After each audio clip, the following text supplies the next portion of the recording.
Hi guys! This is Summer Susie. Welcome to my channel! Ngayon guys, magluluto tayo ng panghanda sa birthday ng aking ka-roommate na si Flor. May idea na ba kayo guys kung ano to? Siyempre, always nasa handaan ito guys. Hindi to nawawala, di ba? Okay guys, ipapakita ko sa inyo kung ano yun guys. Charan! Ito po ay pansit. Pero guys, may ibang twist ako dito. O nakikita nyo, ang daming mga gulay. Ayan. So sasabihin ko na sa inyo kung ano ang title ng ating recipe for today. Okay guys? Itong lulutuin ko guys is pansit with chop suey vegetable. Oh, di ba? So, ituturo ko sa inyo guys kung ano yung mga ingredients. So, guys, ito yung mga ingredients natin. Meron akong ditong chicken wings na may halong mga laman ng manok.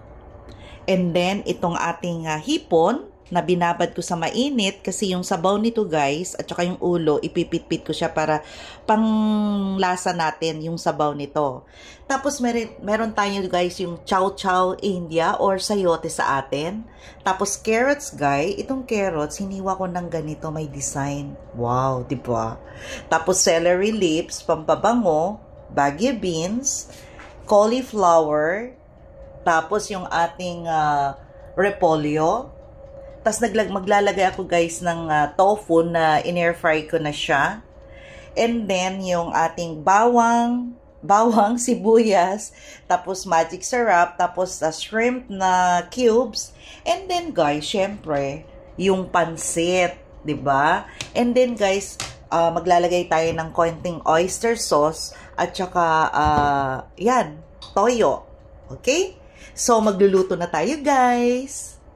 So guys, magigisa na tayo ng bawang sibuyas. Unahin muna natin yung sibuyas. Ayan.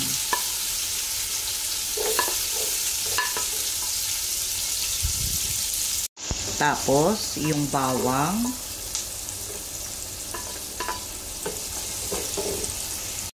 Tapos guys, itong chicken.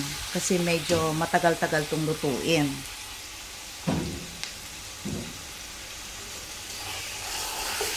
Tapos guys, itong chicken guys, tinimplahan ko lang ng asin at saka paminta. Para malasa naman siya habang ating pinirito. Napansin nyo guys, pansit siya pero malalaki yung aking hiniwang manok. Kasi nga, chop suey siya, 'di ba? With pansit. Oh my gosh.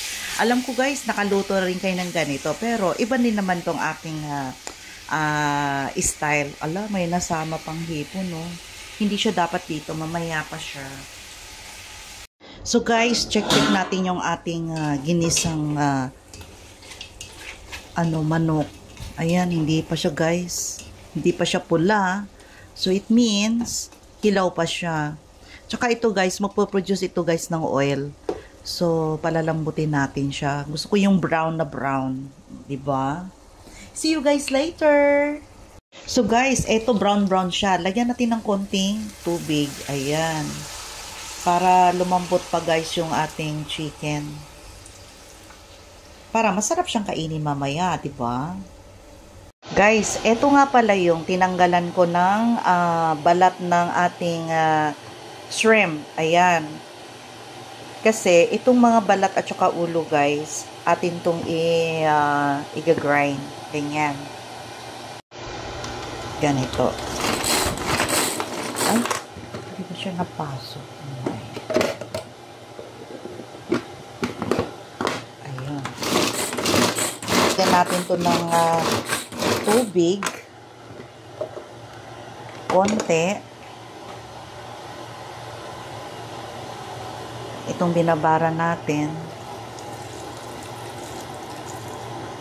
Yan, para malasa yung ating pansit. Ito na siya guys. O, diba? Pangsabaw natin ito mamaya sa ating pansit. Ayan.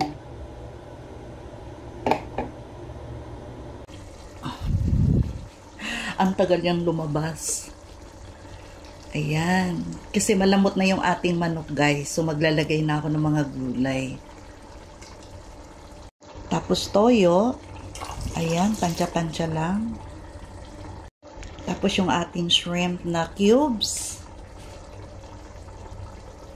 Then, paminta. Maraming paminta. Mas masarap. Ayan. Then, halu-haluin natin. Ayan, guys. Ito na yung ating manok.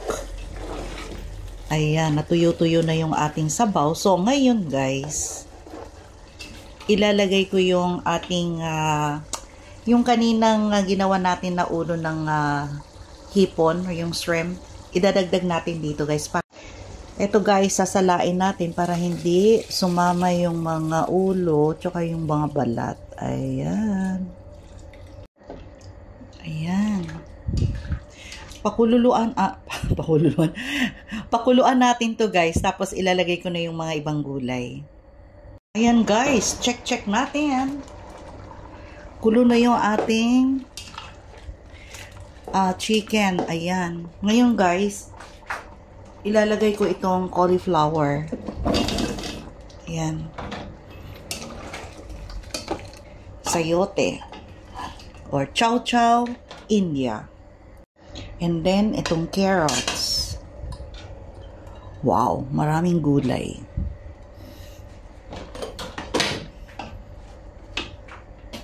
And also, the Baguio beans. Ayan.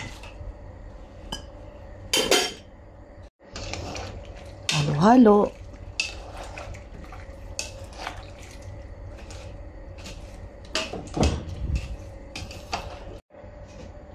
At saka itong celery.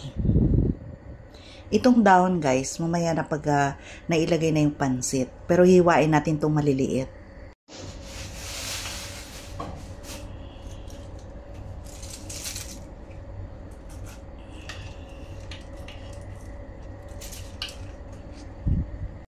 Ilalagay na pala natin guys ito, shrimp. Ayan.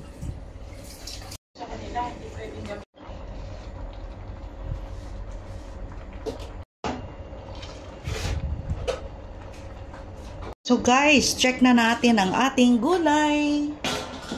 Ayan. Luto na to guys. Ayan. Babawasan natin ng gulay guys, para ilalagay natin siya mamaya sa ibabaw ng pansit. Ayan, ang sarap nito guys. Natikman ko yung lasa. Grabe. Lalagyan pala natin guys ng sesame oil. Ayan, konti lang. Ayan. Para mabango. Ang sarap guys. Natikman ko yung lasa ng sabaw. Manamnam. Dahil yung guys sa nilagyan natin ng yung ulo ng hipon, kaya manamnam siya. Ayan. So guys, maglalagay ako ng konting celery lang kasi baka ayaw ng mga kasama ko na may lasang celery na dahon. Magdadagdag ako guys ng toyo, pangkulay lang. Ayan. It's enough.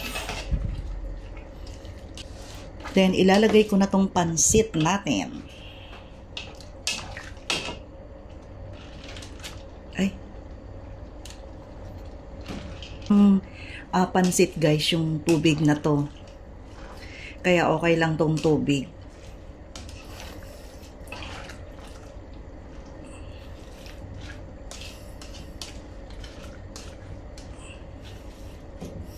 So, hayaan natin guys maluto tong pansit about 5 minutes. 3 to 5 minutes, yan. So, guys, after 3 minutes, eto na siya. So, konting pa siguro guys. Mga 2 minutes. May sabaw pa eh.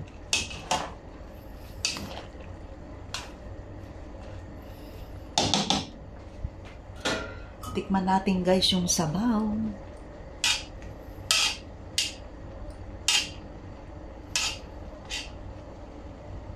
Siya nga pala guys, hindi na ako naglagay nitong magic sarap kasi manamnam na siya guys eh.